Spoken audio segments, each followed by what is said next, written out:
Good afternoon, ladies and gentlemen. A warm welcome to our today's event, our webinar, together with RWE on tackling air pollution in India from fossil fuel and biomass-based power generation. The topic is highly relevant and we have experts with us. Ingo Birnkraut, he is the CEO and MD of RW Technology International, and Mr. Axel Mespitz, Senior Expert Terminal Power. And we also have here with us my successor, Stefan Halusa, whose first day in office is today. And from that angle, I think it's very good that we have him here also on the call. And he will later do the vote of thanks, but you can see him already. I'm retiring from the chamber end of March after having been with the chamber as the Director General for the last 18 years. But of course, I've been in India even longer. And actually, when I see one of the most significant changes in India over the almost 30 years that I've been here is indeed the air. The air has gone really, really bad. And when we see that in the last year, everything was globally overpowered by Corona. And Corona, different to air pollution, you don't see and you don't smell. But actually, when you look at it, air pollution is much, much more dangerous than Corona. And therefore, the topic is still so highly relevant. And therefore, I think it's so critical that we have put this topic here on the agenda and not as all the other webinars these days only on Corona, because the topic of air pollution will stay. And here we need solutions and we need them quick. Especially in India, we need them quick. We had hoped that due to Corona and less traffic and less industry, etc., the air quality would improve. And indeed, it has in the beginning. But now we are basically back. When you look at Delhi or even when you look at Bombay, air pollution is very much back. And still today, the 10 most polluted cities, out of the 10 most polluted cities in the world, 8 are in India. This is why we need to tackle this problem. And here, RWE is probably one of the best experts that we have in the world. And of course, also in Germany. In Germany, RWE has gone through a dramatic change.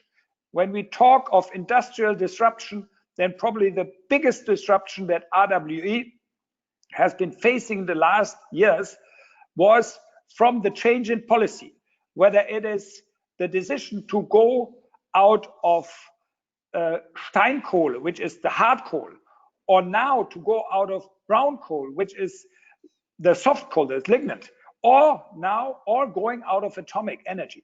Huge changes RW has gone through, and they are still alive. They are still there very much, and they're looking at new fields. And one of the new fields, of course, are renewables. So they are now one of the leaders in renewable energy in Germany, and looking at alternative fuels like biomass or fossil for power generation is absolutely critical. And in India, we have a huge potential, and that is what we would like to share with you here today.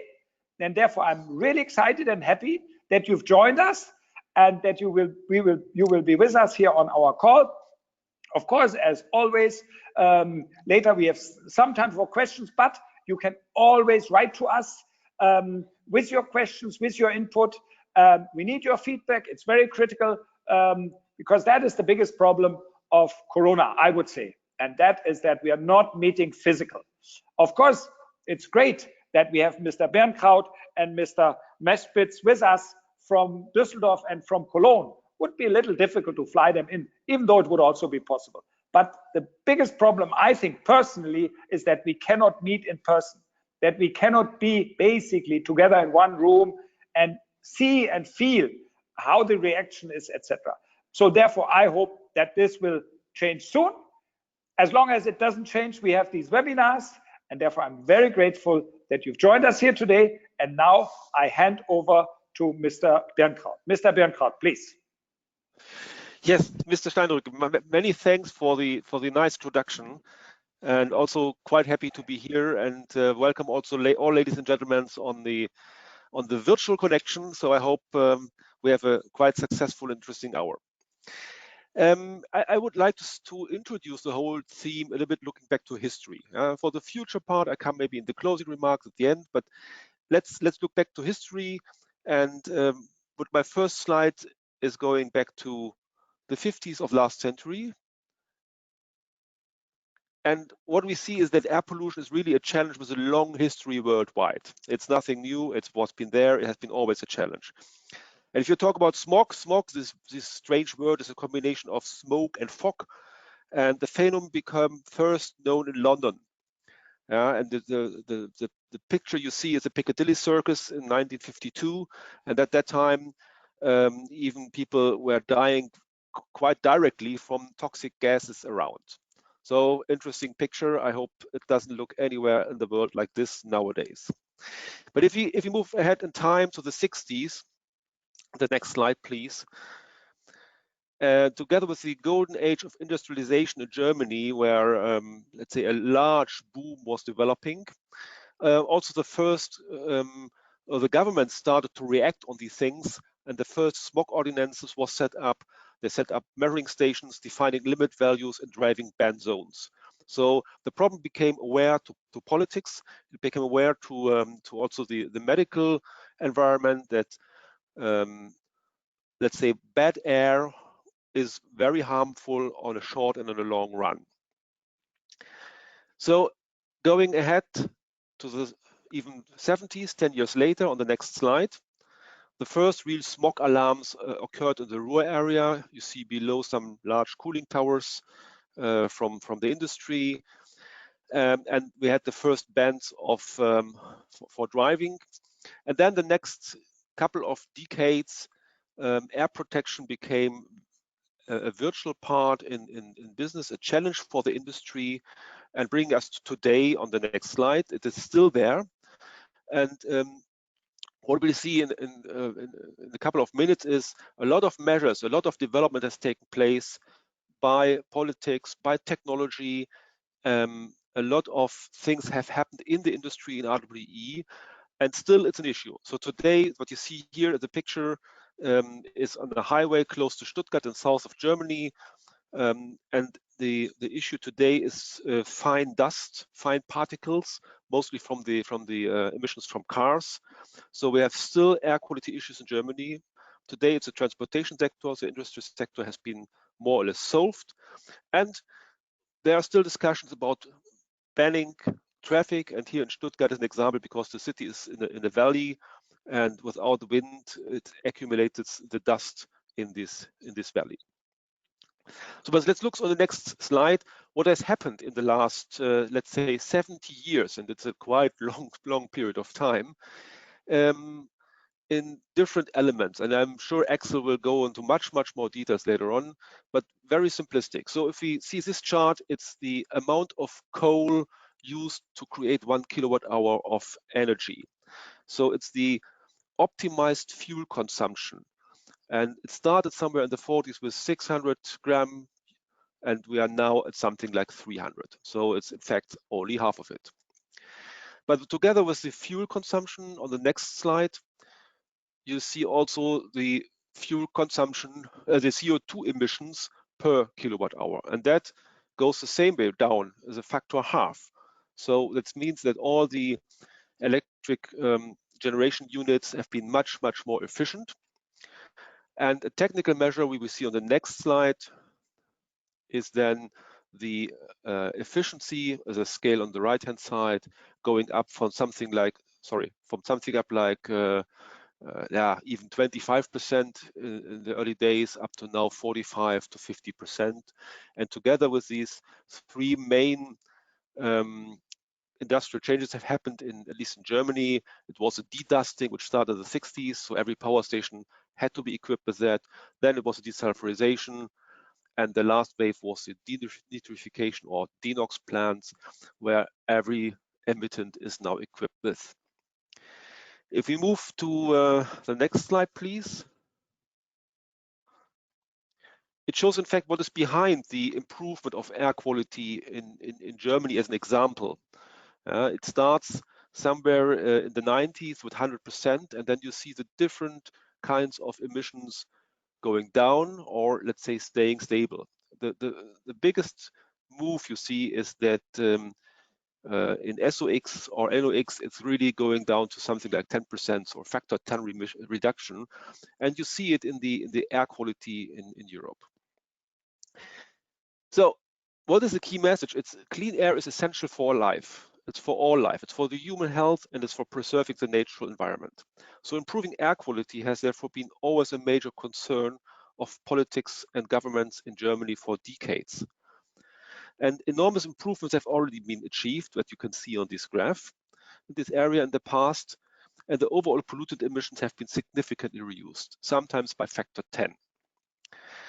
In the recent decades, these environmental policy have led, for example, to the introduction of regulated catalytic converters or particulate filters in cars, and this development is ongoing.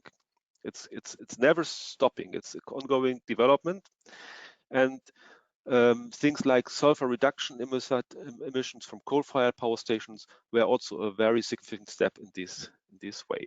So today, our remaining conventional generation is as clean as it could be. And what was the challenge and the massive disruption we have been run through as RB in the last 5 to 10 years, I would give a short outlook at the end of the session. But now, going to a little bit to the details.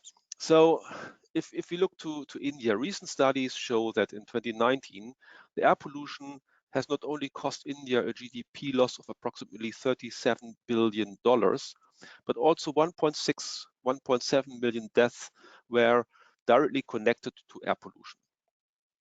That means if you really sum it up, it's nearly 1 in every 5 deaths in the country, which is related to air pollution and to bad air.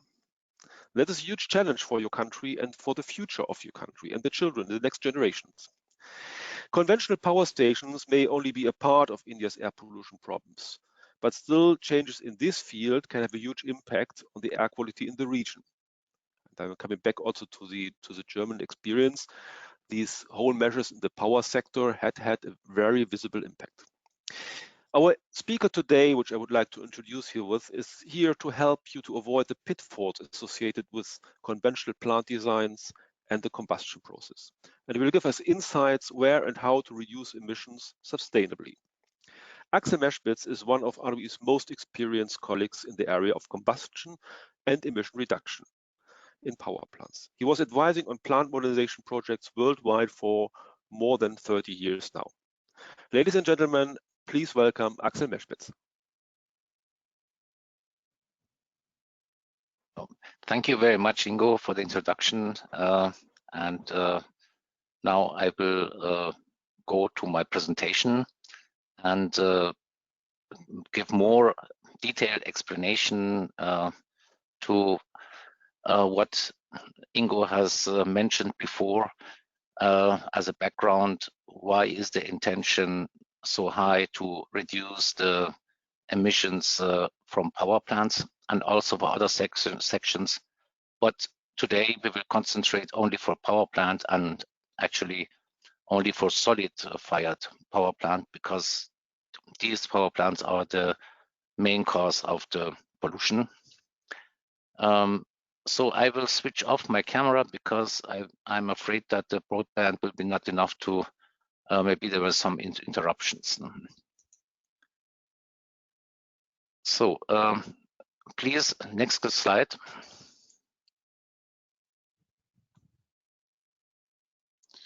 That is the topic, the main topic that I'm talking about. That is about the option of emissions reduction in power plants and the key technologies, and some example on technical solutions, and one of the practices what we have learned over the decades that we have implemented today in all our power plants in Germany and in other countries that we operate them. Next, please. Next, please.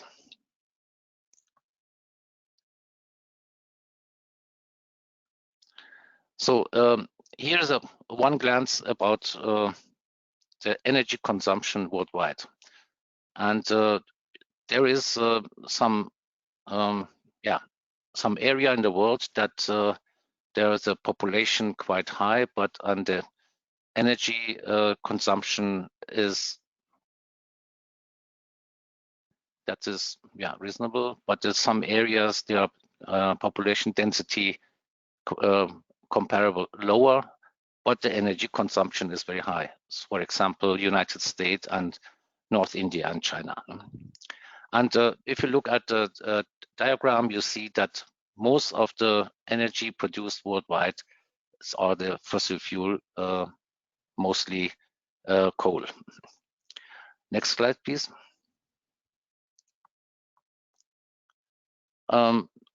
Which kind of combustion and for power plants we have for producing energy with fossil fuel, that is the gas-fired plant, oil and coal. Gas and oil, they are also mechanisms for flue gas reduction, and some of them they are quite similar to coal, but the most challenge for emission reductions is reducing the emissions of the coal power plants, especially lignite and hard coal mostly. No? So next plan, please. Next slide, please. Here are some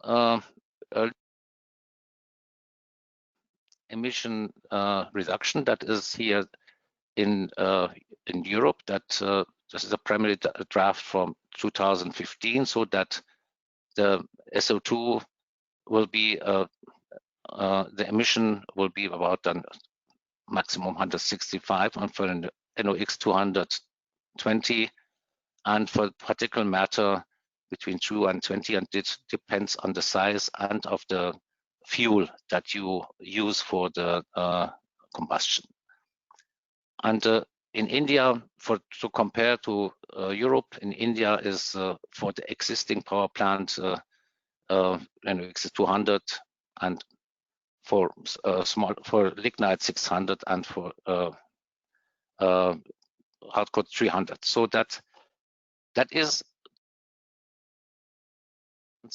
and not the new build, because with new build you can do the measures that you reduce emissions, but with the existing power plant, that there are most power plants in India, there is the place where we have to look intensively and to retrofit and to find solutions to reducing them.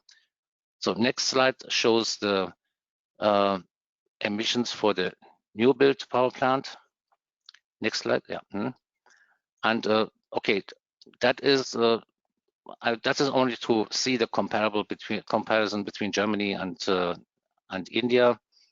And for the new build power plant, the values are quite low, and I'm happy that they decided to go for these values. But I think the local authorities, they will make the decision about the permission for emissions of the power plant. Next slide, please. So that is then the power plant layout, and now I'm going for the different power plants, and each power plant and each. Now we have prepared a poll, and I will kindly to ask you to just fill the poll. I think the moderator will show the poll now. One of the points, and we have 30 seconds time to see the results.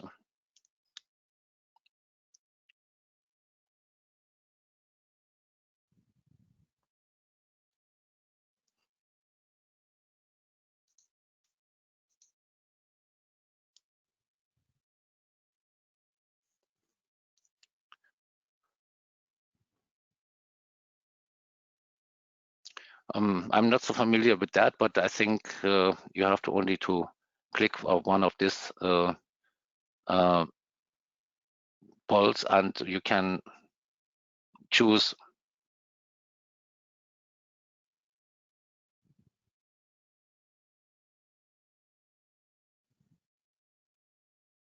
So yeah, that is interesting. You see that most of the participants, they are involved in lignite and coal combustion, and also at the other half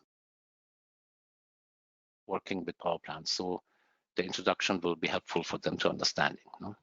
Next slide, please. So here is a general overview about areas what is related to emission of a power plant. So most of you know the scheme of a power plant. I will go very fast through, and later I'll go for details. The first is for the coal stockpile and the ash storage. They are prevention of dusts in the atmosphere by wind or by let's say also by rain. And the first step is then reduction of NOx in the boiler as a primary measure, and secondary measures as a SCR and SNCR, that is the catalytic and non-catalytic reduction. Next is then the ESP, that's the electrostatic precipitator for dust removal, and then a FGD, that could be a dry one or a wet FGD, but it's for reduction for SO2. And very important is to control the efficiency of the reduction. There is an emission control system before the stack that gives information how your power plant runs. And okay, then the emissions, it depends on the local area, if you are in a rural area or in the city with a power plant. So the emissions what should be also looked at. And CO2 reduction is actually directly connected to efficiency of a power plant. Next slide, please.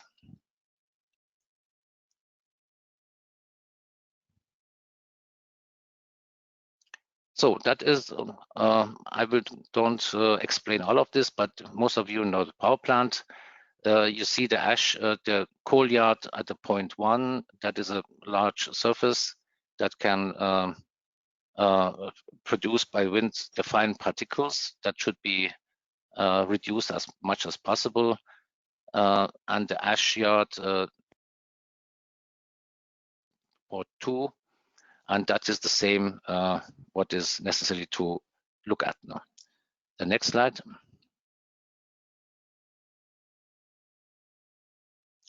So they are here for just for overview to give. There are at least 3 kinds of power plants. For the smaller power plant, that does the Stoker power plants. They are large scale, small scale, and the CFP CFP plants and the pulverized fuel plants.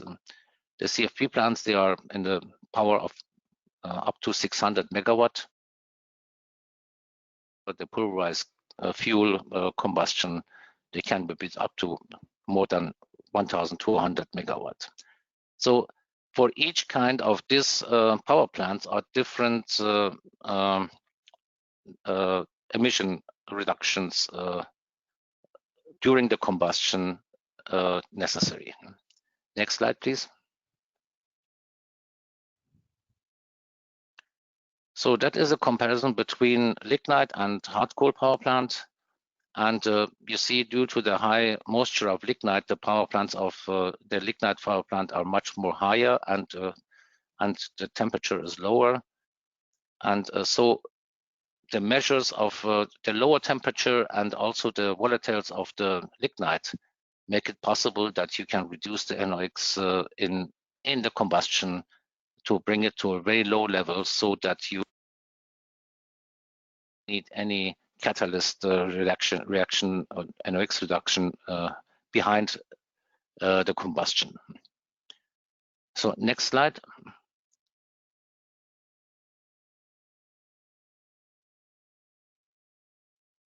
So okay, that's the difference between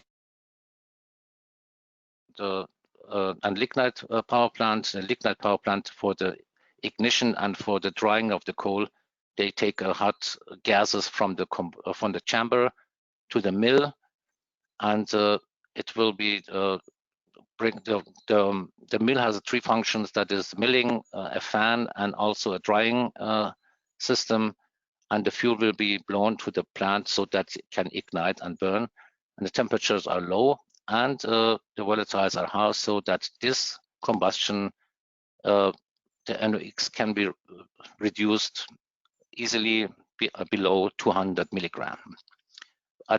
For the hard coal is a bit more difficult. That is less water and a higher calorific value, and so the temperatures are high, and so you need a catalyst after that. Please, next slide.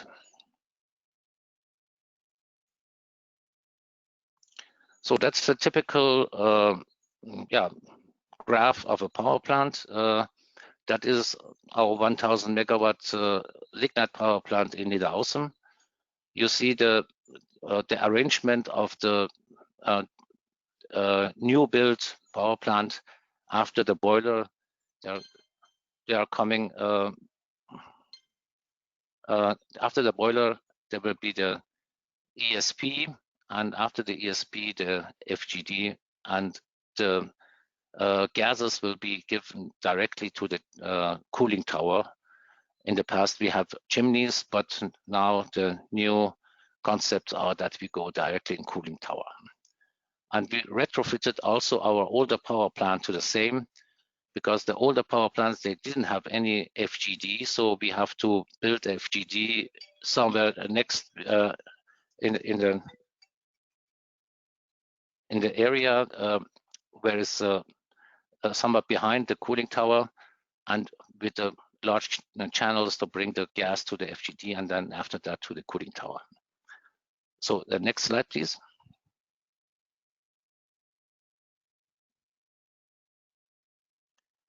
So now we have the second from 3 poles, and I will ask you kindly to answer these questions.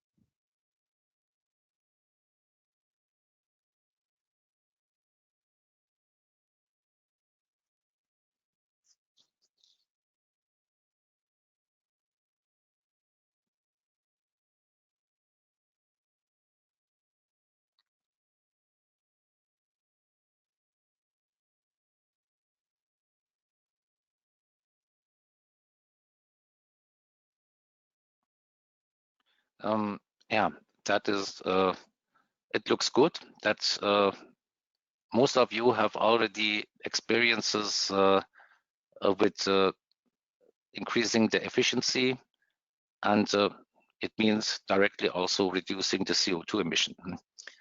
And as I see that the retrofitting is the most complicated, and that is quite a higher percentage here in this answering campaign. So please, next, I will go then for the efficiency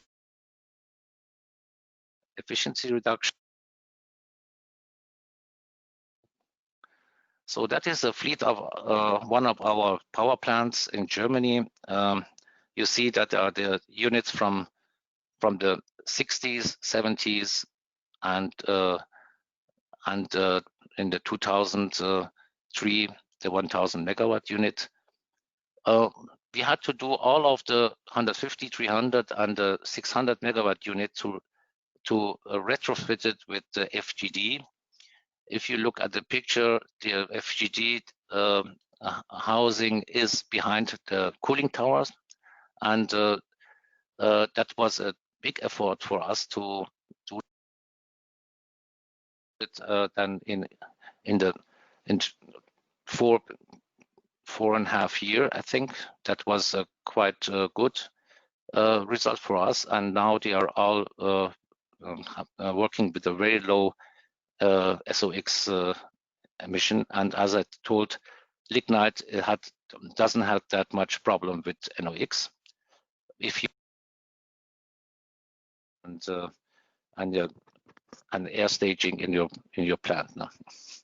And also, as Ingo mentioned, the efficiency increased from 31% in 1963 up to 43%, and that was a result of a campaign that next slide please, that a campaign that we've done over many years by discussing with manufacturer and also bringing our knowledge in how to increase the efficiency in different parts of the units.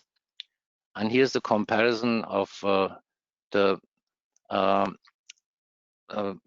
1000 unit to the 600 megawatt unit from 1975. That is, and you see that the most of the efficiency increase can be done at the turbine, also in boiler, and also with the flue gas waste heat recovery that we have here in this plant. You can increase the power plant efficiency step by step. Next slide, please.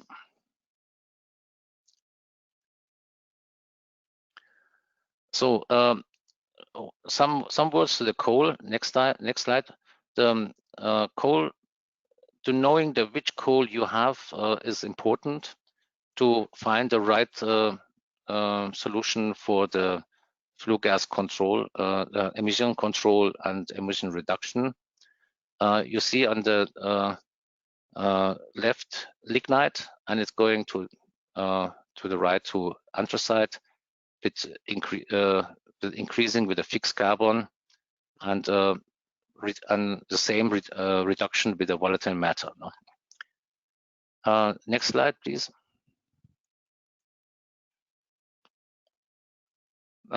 Here is a band of the different coal that is an imported coal. Actually, that's the mostly used coal in the world. You see there is a very wide band of the moisture, ash, sulfur, and volatiles, and the calorific value. So if you have a power plant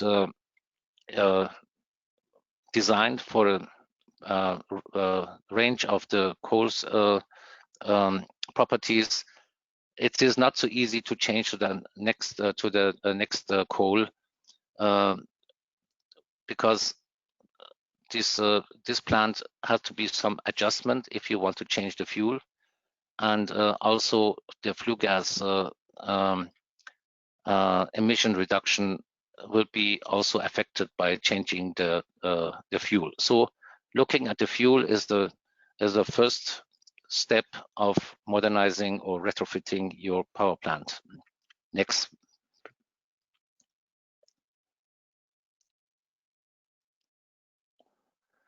So some words to biomass.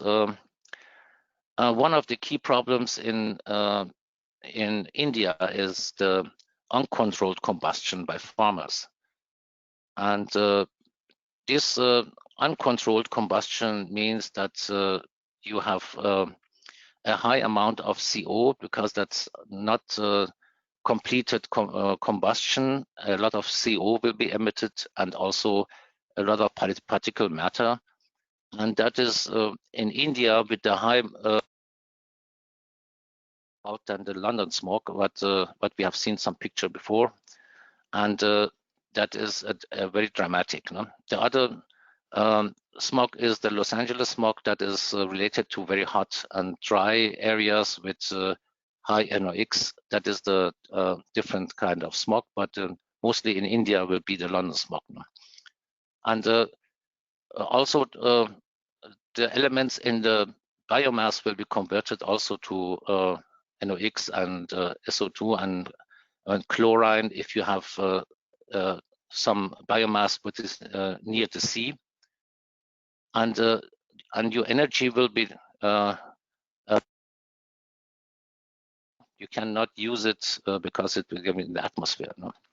So the possible solutions are the establishing of the infrastructure for collecting biomass in the country, and one option that is the first step and the cheapest maybe is the co-combustion of biomass in coal-fired power plant that we do also in our power plants in Europe, and also other kind of waste we can give also the power plants so that reduces the coal consumption.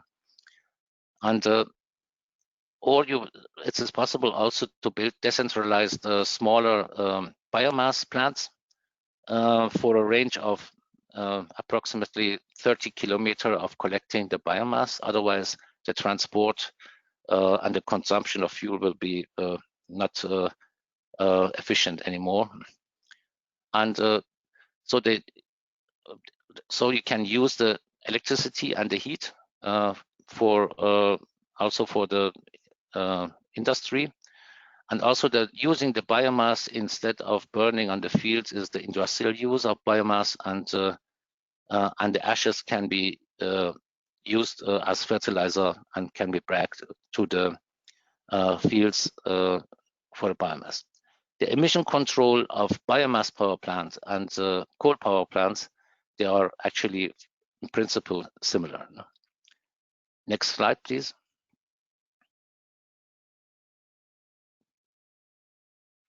So short to storage and handling. Next slide.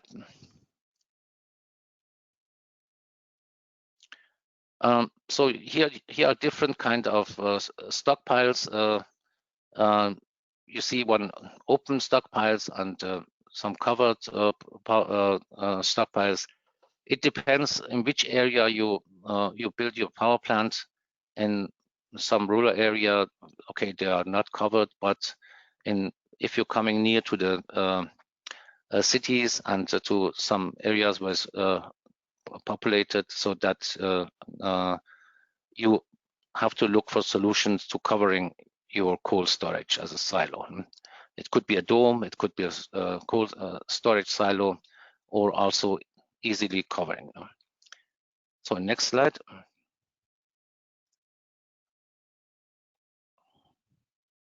The same problem is at the ash dump. So the ash dump should be prepared well, so that the ash will be immobilized and not going with the water to the ground. So you have to make a good basics on the ground. And if you fill the ash in the ash yard, then you have to mix it with water and binding and looking how you can bind the ash so that is not loose, so the wind can carry away. Then you should think about covering it with ground or other maybe some sealed. So next slide, please. Now we make a 5-minute break for questions and giving some answers. If you have some questions in the group, then you can put it now, and we make a 5-minute breaks. And meanwhile, we discuss the questions. Thank you, Axel. For the moment, we don't have any questions, so we could proceed with the presentation, the second part. So far, we've not had any questions. Thank you. Your presentation has been very crisp and to the point. And then we can continue. So before we go to the flue gas treatment mechanism in detail. That's the last one. Yeah, please look at these questions and put your answer in.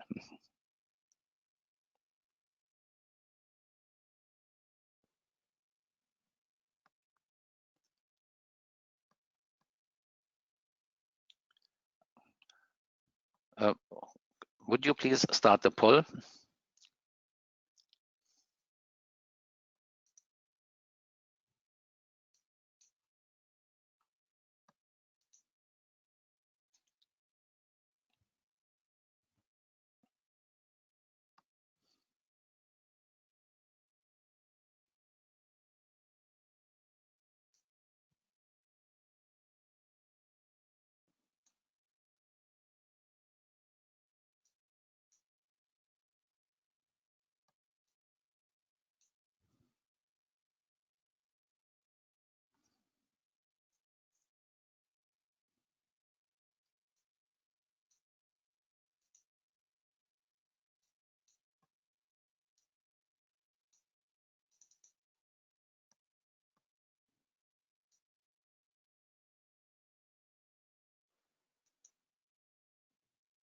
Oops.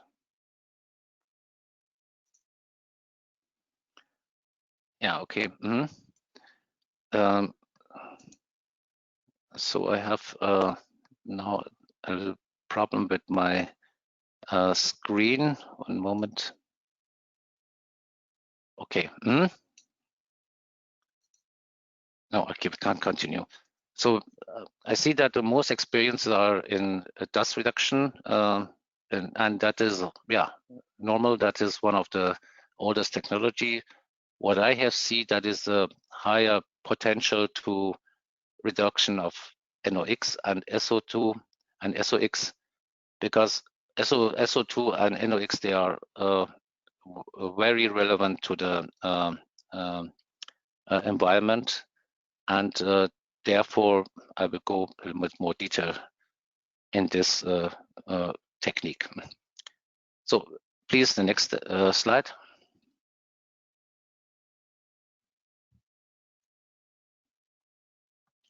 So that is here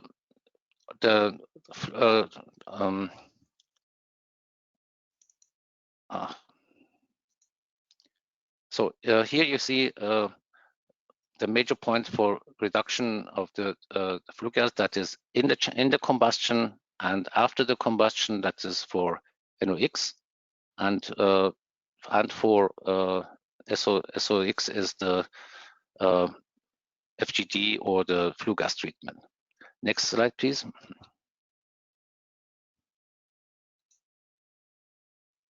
So here you see an arrangement of a typical power plant. First, the ESPs.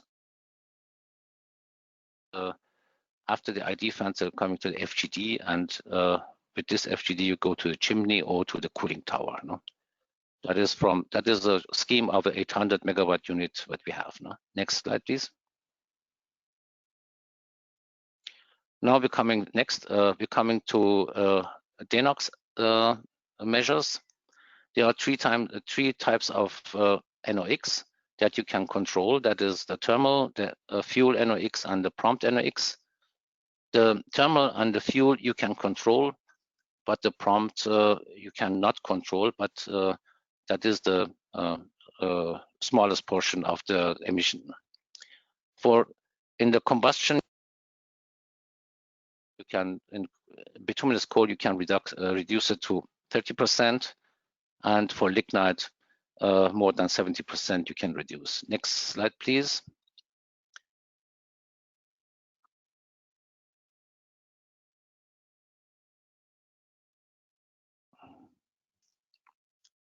Next slide, please. So that is only for your understanding. You can look at maybe later on that. The most NOx production, it depends also on the temperature. You see at the lower temperature up to 1,300 Celsius, the thermal NOx is low, and after that it's getting high so you need a catalyst.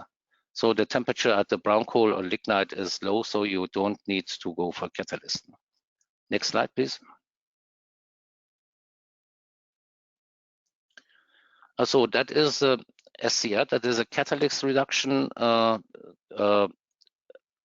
is with injection of ammonia after the combustion in the flue gas, and that is mostly for the hard coal power plants with higher emissions after. Next slide shows the SNCR, that is spraying ammonia into the flue gas at a certain temperature. Next slide, please. Here you see some types of catalysts that will be installed after the. If you don't have it, you have to retrofit the whole power plant with a catalyst. So the next slide, please. The SNCR is, as I told, that is in a temperature range of 800 to 1000 degrees effective. You can spray urea or ammonia in this temperature window, and you can reduce the NOx up to 50%, and so you come to the lower level. So next slide, please. So now the ESP, I will do it here short. I think, next slide, please. I think most of you are familiar with that. There are different kinds of dust separators. From cyclone is a very simple one up to filter separator, what has a very high efficiency. And we find the optimum is the electrostatic separator efficiency. Next slide, please. There's a scheme of the ESP. Next slide, please. And that the principle of the ESP is that you produce negative and positive loaded surface area, so that the dust which is coming into the ESP will be collected at the surfaces, and then by changing the electricity and also with the, let's say, with hammering the surfaces, the dust fall down at the bottom and can you collect it. The ESP can reduce the emissions, let's say, down to 20 milligram norm cubic meter. If you have a wet ESP, then you can go much more lower with 3 milligram norm cubic meter, but that's usually not necessary for the power plants. Next slide, please. So that's a shame of the fabric filter. The fabric filter is needed if your requirements are very high, so you need very low dust emission. That will be done by fabric filter for the power plant. Some of them they have, but they are sensitive for temperature, that they can burn if you have higher temperature in the exhaust gas. For the lignite power plant, it's not recommended. No. So next slide, please.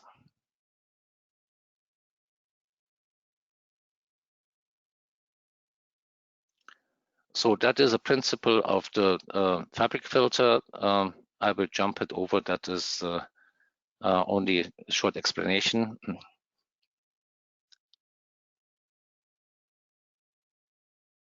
Next slide, please.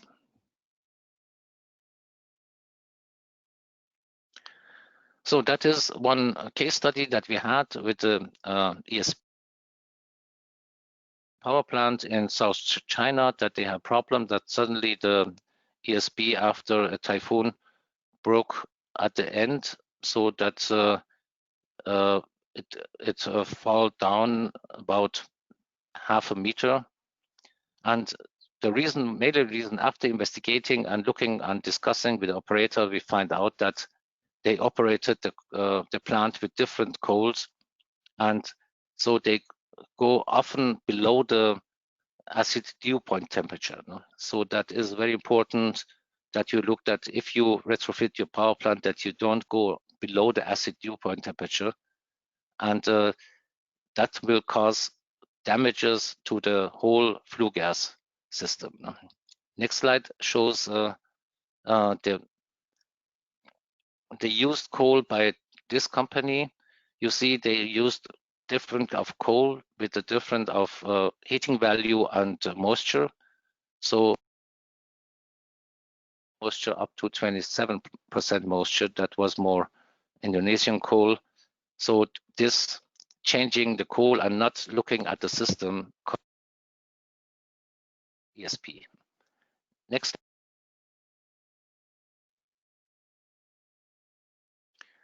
Next slide. Now information to the FGD. The wet FGD, there are actually two systems. They are one double contact FGD from Mitsubishi Heavy Industry, and the other a sprayer tower FGD that is very common in Europe. That is by different manufacturer available. And this two of them, they can reduce the SO2, let's say, with the efficiency of over 95%. It depends how much slurry you give to the how much spray water you give to the FGD. Next step, next slide, please.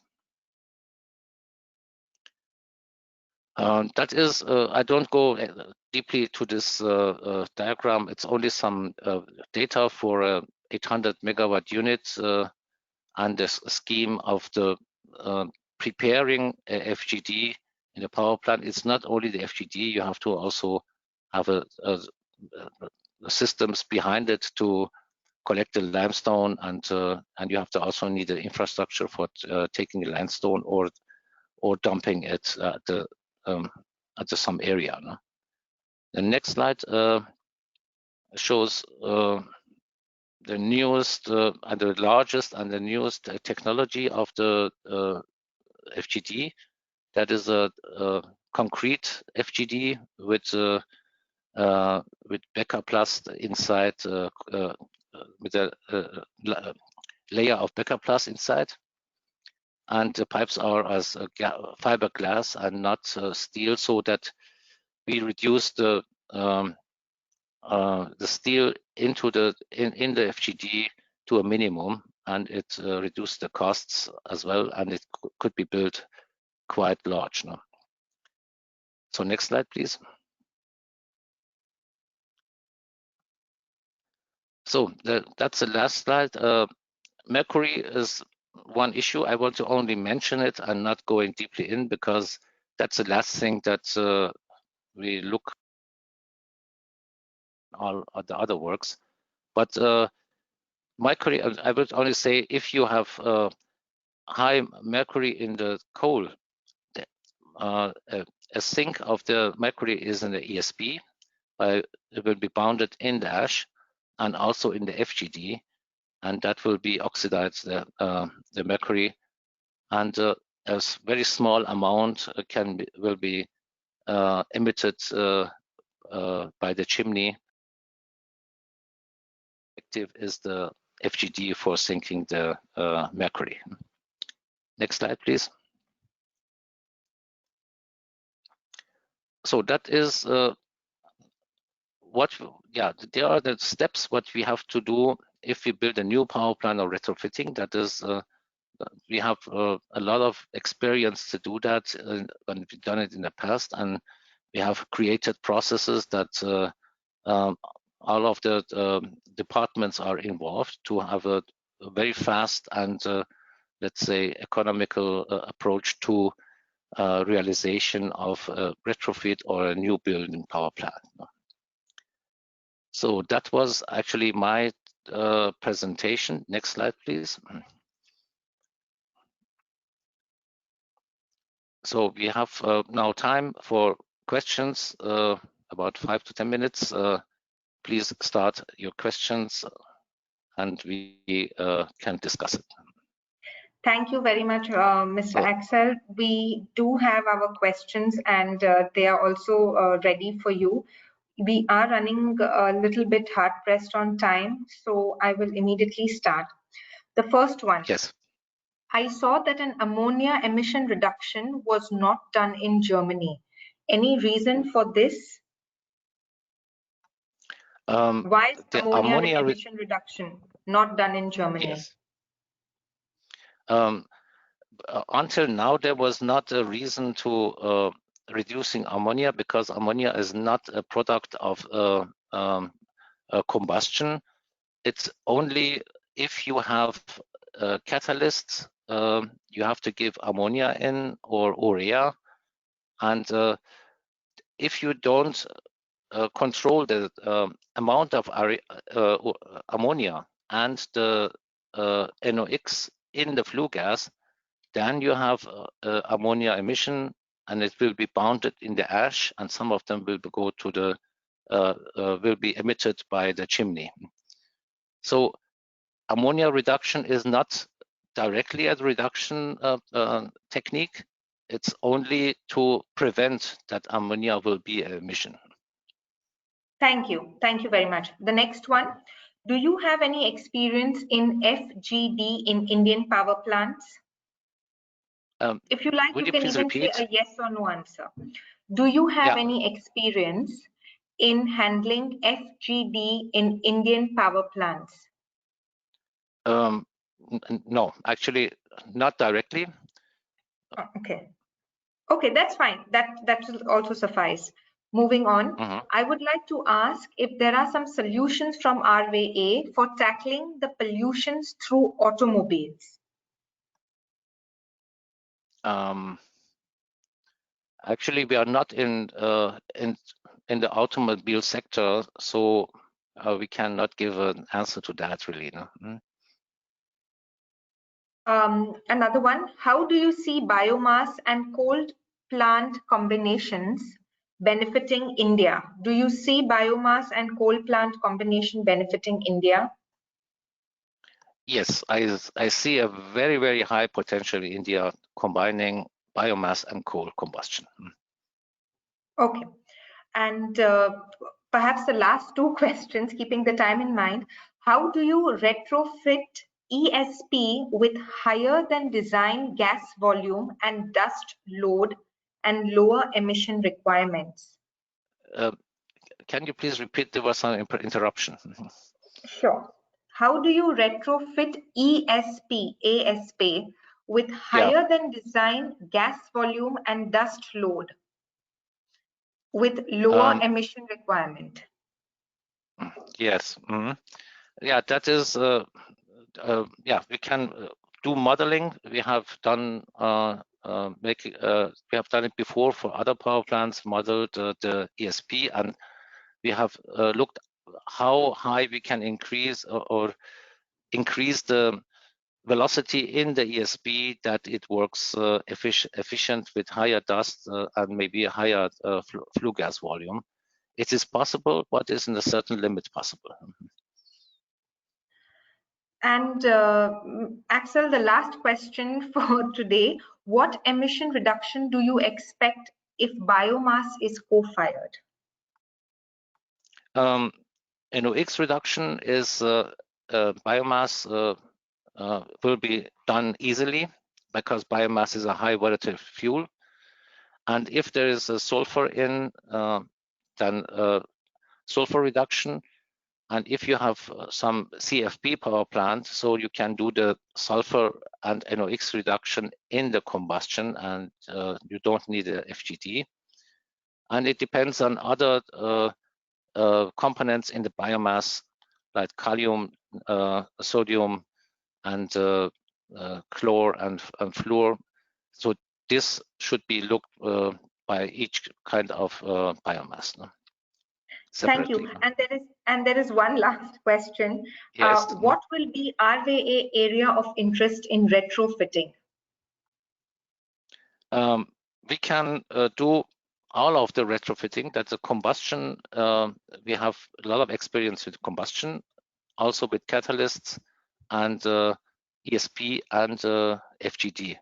Actually, the whole chain, we have experiences, and we have done it from our power plant fleet.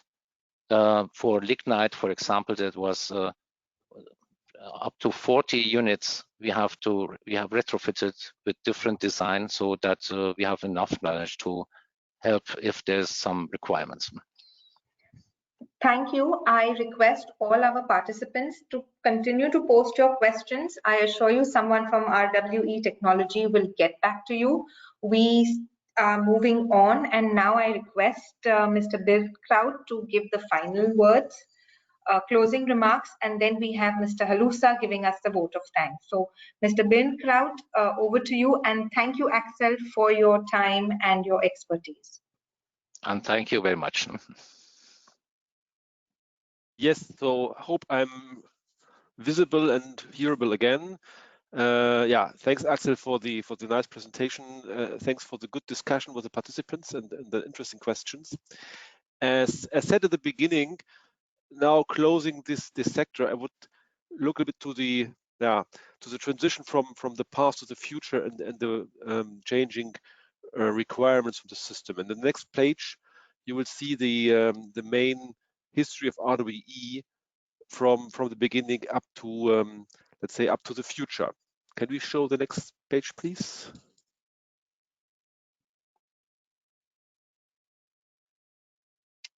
Yes, this one. Yes.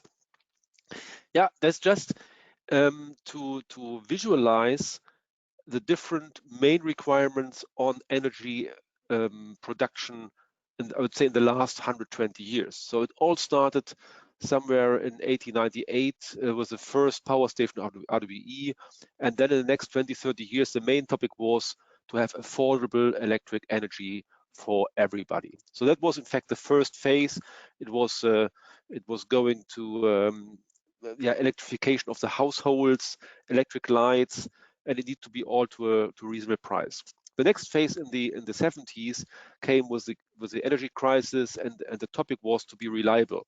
And reliable was done with the nuclear power stations.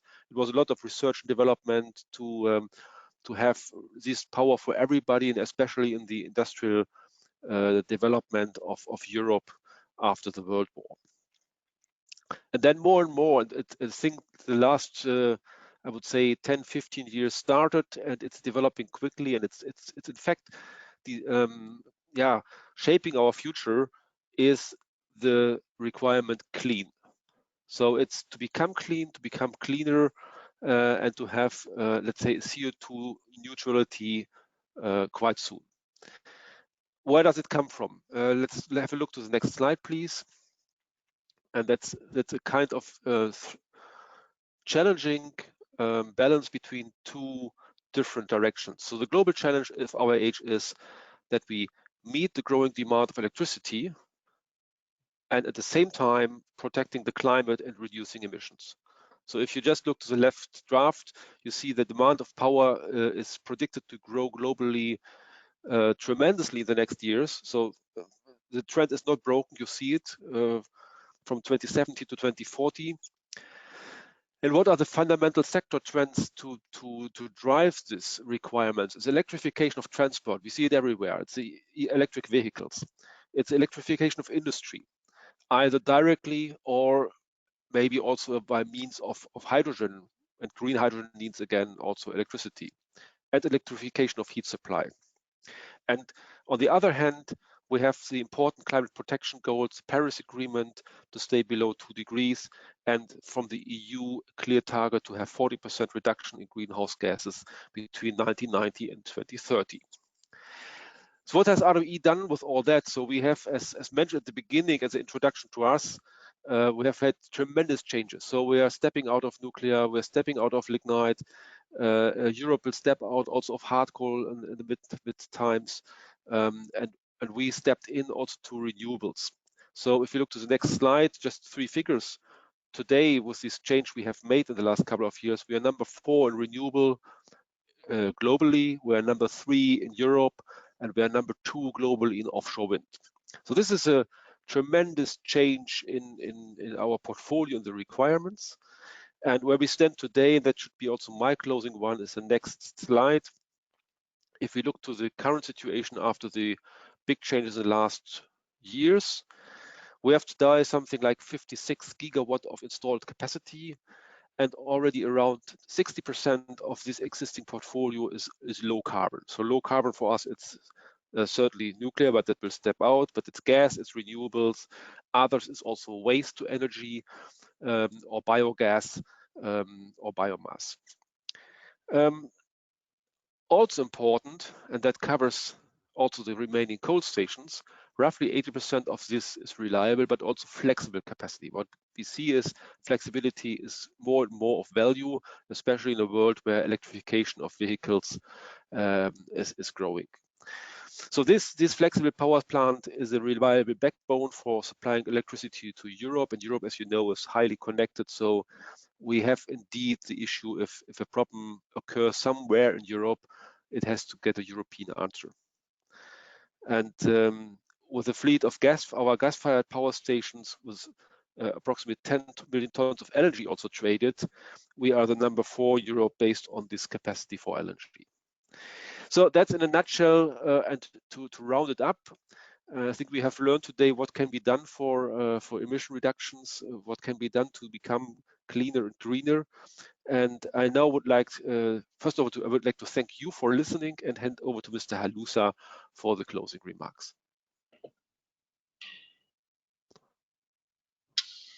Thank you very much, Mr. Birnkraut.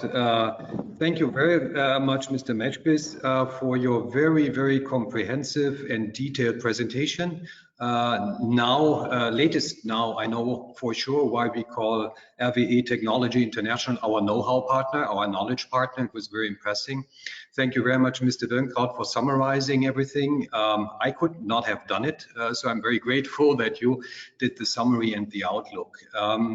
I mean, you started out with pictures from the 1960s and 70s in Europe, and I grew up in the 1970s. Large part of my family lived in Duisburg, and I still vividly remember the pictures that you have seen with the bad air quality that we have seen at that time.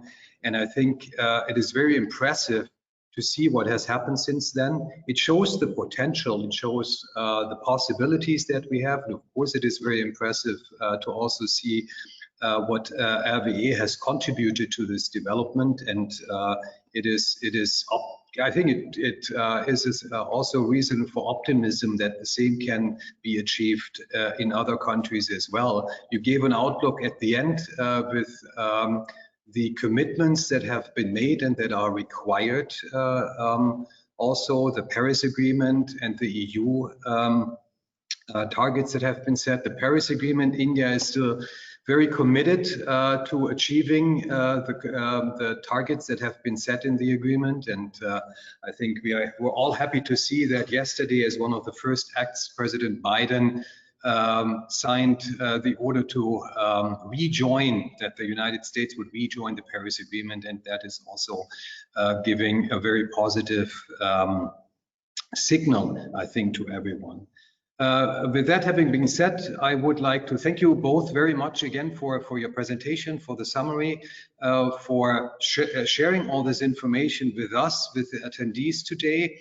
As Monas has already said, please continue to submit your questions. We will be happy to answer them, or at least to forward them to RWE if there are some questions left after this, and also after this presentation today, the event today.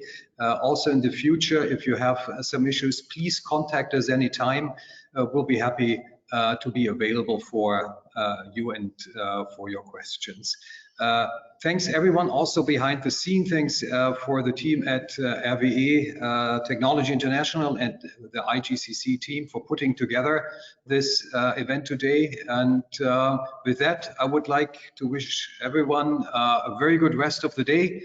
And of course, for the weeks to come, stay healthy, stay safe, and looking forward to seeing you again very soon. Thank you and bye-bye. Yeah, thank you very much. Bye-bye. Bye-bye. Bye-bye. Thank you, everyone.